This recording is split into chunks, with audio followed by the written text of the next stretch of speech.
I gave her Trunchbull. Scary woman she is.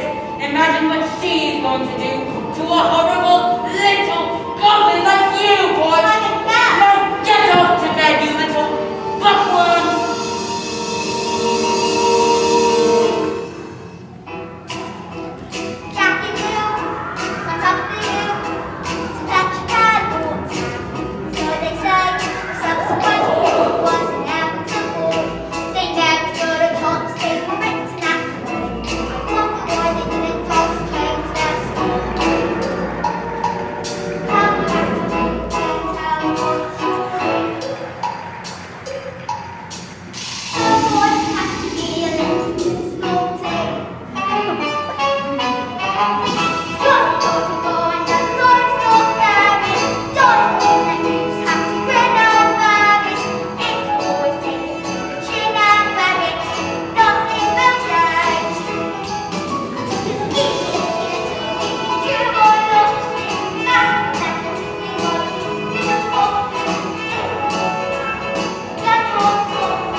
But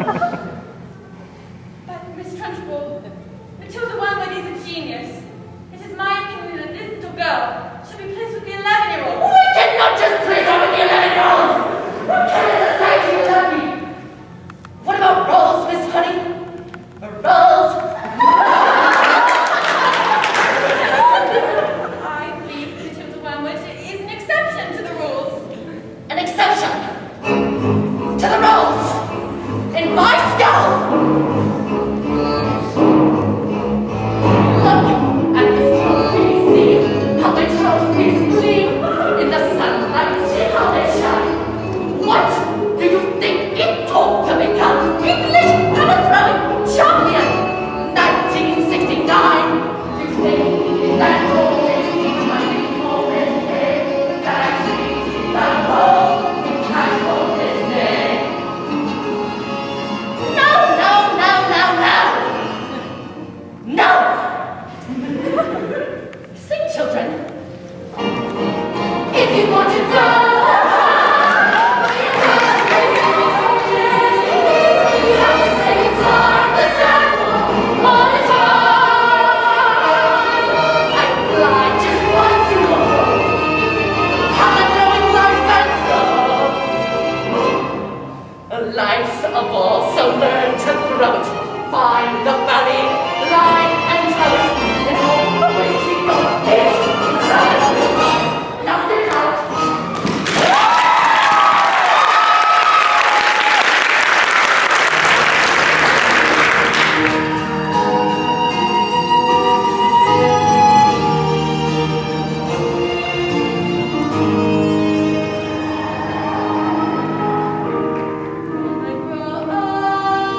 weren't running into each other or having any of those moments.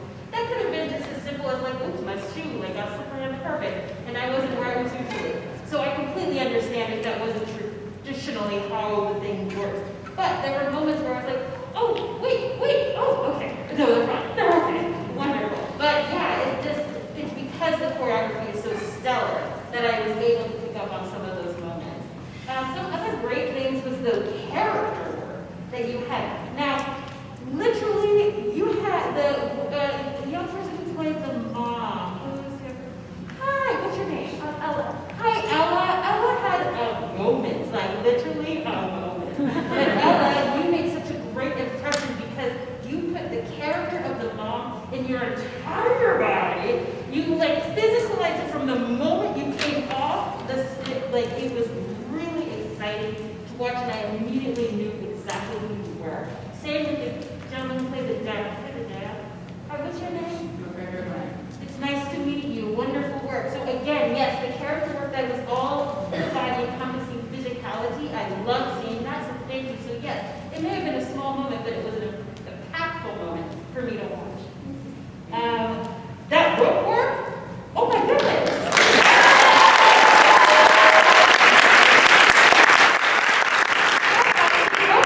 That is not, again, these are things that you are choosing to push the boundaries of what you can accomplish in a 15-minute set. And I am truly amazed with all the hard work that you must have put in to be able to do those intricate movements, especially with props. So well done with that. Something that I want to just kind of leave you with is this idea of, and it doesn't always exist when you're doing the full production, because in the full production, you can have set changes, costume changes, you're leaving the stage, we don't see you. But something to be mindful of as you continue to work is this idea of not dropping your character at the end of your scenes or songs and then just walking back to your spot. An example that I noticed was that there are a lot of times where you were in your off-stage positions, and so some of you would know that you need to get to your off-stage position, so you would drop the work that you were doing on stage to get there, to be ready, which is great, good job. But it took me out of the story. The moment that I thought was really effective, where nobody dropped, was when Trunchbull said, get out. And I saw everybody in character, staying in character as they moved on stage. So something to be mindful of as you continue to work this piece and others in the future, because you're so talented, is not dropping that characterization, because we can still technically see you the entire time. So we want to just be mindful of that as well. But other than that, it was really well done. Congratulations.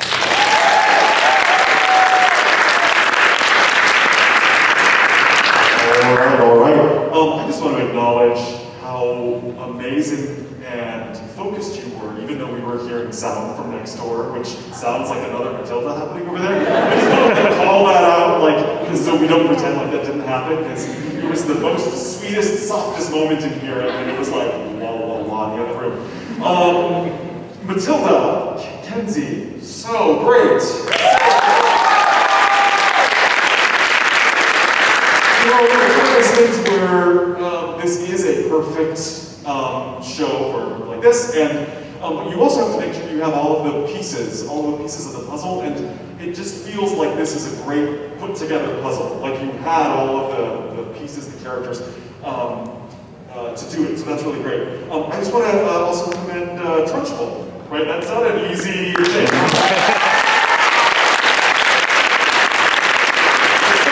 But I think this was a great example of like physicality. Like even from sitting, facing upstage, I like getting goosebumps thinking about like fear. Like I was like, I don't know what's gonna happen when this person turns around. So thank you, it was really great. And then you were able to juxtapose that with the ballet section, right? So you were able to sort of really show us physically some great choices, some great bold choices. And then another one I want to call out, I think is really great, was I literally wrote down, #FullOut, when everyone joins the stage for Revolting Children, and it almost just felt like, I cannot wait for this moment, I can't wait for this moment. And I can tell that for maybe some of you, maybe all of you, that's one of your favorite parts. You just left it all out there, and that's so great.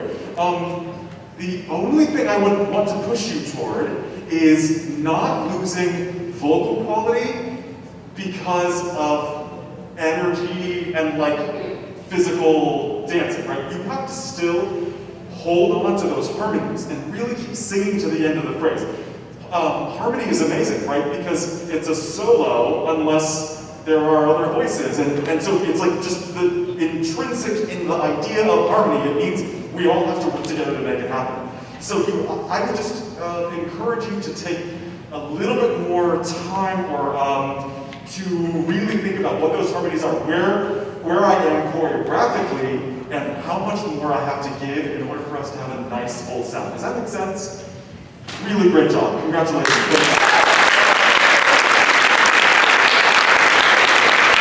I agree with everything they said. It was just really full of energy, full of excitement. I think we were all entertained. I think you have a couple of things that I was thinking of is just really great control of your bodies in Matilda in the opening number. I just thought it was really smart the way you used your bodies. You knew where your center was, which was really impressive. Do you feel that? Yeah? Because that sometimes is what we're missing, and it was there. I also really enjoyed your subtle accents. I didn't think they were over the top. I think sometimes we try so hard to say, I am doing an accent. And we didn't understand you. I understood everything you said with your accents with an accent. So kudos to anyone who's doing that. I also, this is going to sound like an insult, and it's not. I saw someone, and I won't even say who it is, and I won't say what number it was, but it was coming around and creating a formation over here, and I just saw a little look down at the number, and I was so impressed by that because I knew that that person was thinking about where that person needed to be, about where everybody else was.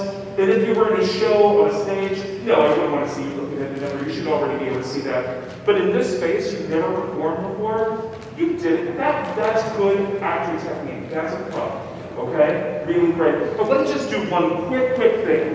This is so nitpicky that it's silly. But dancing on a carpet is sometimes hard. In this, you've got grip. All of that movement should have been rock solid, right? Your turns, I could see maybe a little, but you nailed those turns. And it was the part in Spelling Song. Yeah? Did you get to the top of Spelling Song? I don't need music or anything. Yeah, top of Spelling Song. I think it's Spelling Song. Is that the name of the song? School Song. School Song. Thank you. I knew it was something else song. That was close enough. And I want you to just go for the top. I want you to go from the very top, just sing it a cappella and do all the movement full out. Okay, let's wait for Bruce. Sorry. That's okay. Make a round here. Put it around. Sure. Okay, you good? Good. Okay, good. And we're just going to go probably to like D or E. Okay, here we go. And hit it. So you think you're able to survive this mess by being a prince or a princess, you will soon see there's no escaping tragedy. And even if you put in some effort, you're just wasting energy. I saw what I needed. Even in that opening, I saw it later in when I was watching it and came up with it. What I keep seeing is, and I don't know the choreography, so forgive me, I'm kind of just making it up, but I see you going forward and rocking up and off. Now, if that was an acting choice, like I'm going so far over, but I don't think it was. I want to see you nail it, right? You guys are all too good, and your technique is good, your performance is good. I need to see you land. It's like, I think earlier, Kikau brought up Simone Biles, right? If you go too far, you're going to go out of balance, right? So I need to see you pace this choreography. Right? That may very well help you with the note that Kikau said, which is getting those vocals out, right?